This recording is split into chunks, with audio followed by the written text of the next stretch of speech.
1948 was to get as far away from people as legally or illegally possible.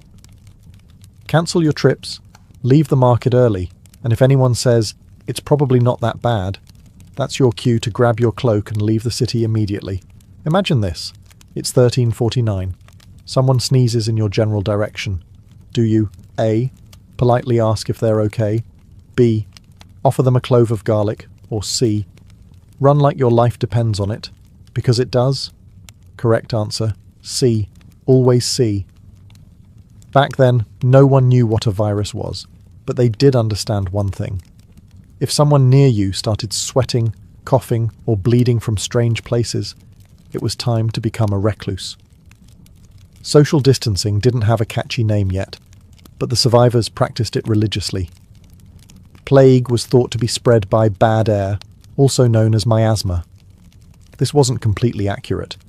It was the fleas, not the fog. But avoiding other humans who reeked of decay? Accidentally excellent advice.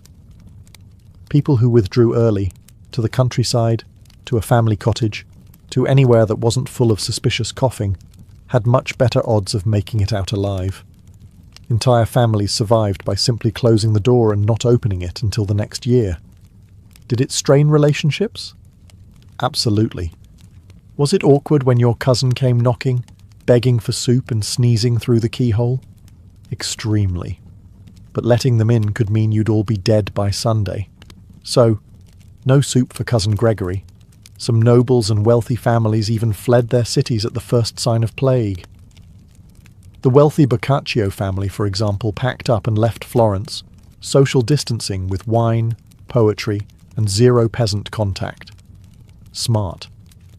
Meanwhile, the less fortunate learned to self-isolate through trial and error. Mostly error. Markets, festivals, weddings. Any large gathering was a game of microbiological roulette. If you had the willpower to skip them, stay home, and talk to your cat instead of your neighbour, you had a real shot at outliving the pandemic. It's simple. Every interaction was a potential death sentence.